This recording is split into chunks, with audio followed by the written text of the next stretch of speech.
Avant l'épreuve, la reconnaissance.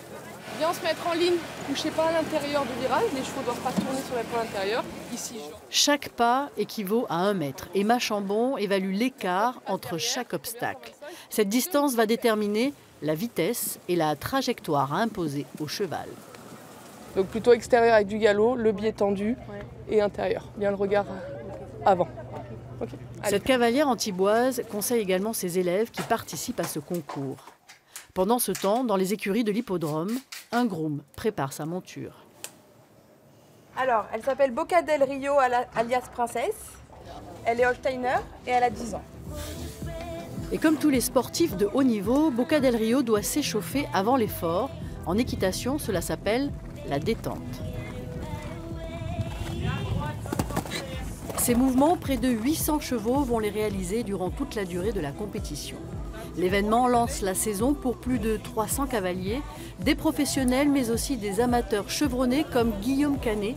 Cette année, c'est sa 6e participation.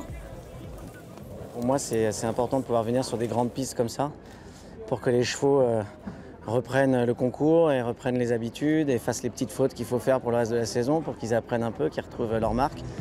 Et c'est vrai que là, c'est le cadre idéal. Les chevaux ils sortent beaucoup des concours d'indoor, des jumping indoor, donc ils sont dans des endroits qui ne sont pas très chevaux, comme on dit.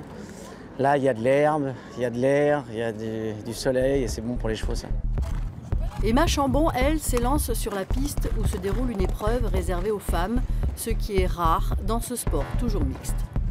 Avec sa jument, elle doit franchir 12 obstacles à une hauteur de 1,25 m. Et contrairement aux idées reçues, ce n'est pas la monture qui fait tout. Naturellement, il ne saute pas dans la nature. Et en fait, le rôle du cavalier, c'est de le placer correctement. On a une distance à peu près de 1,50 m pour placer le cheval devant l'obstacle. Sinon, il ne pourra pas le faire. C'est pour ça qu'on peut faire des fautes où le cheval s'arrêter ou dérober, parce que s'il ne peut pas le faire, il dit « je n'y arrive pas ». Donc du coup, le rôle du cavalier, c'est emmener le cheval droit dans le bon galop et la bonne distance à l'abord pour pouvoir qu'il ait la place de sauter.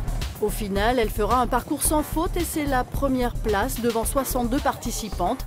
Un bon début avant les 15 autres épreuves qui l'attendent ces prochains jours.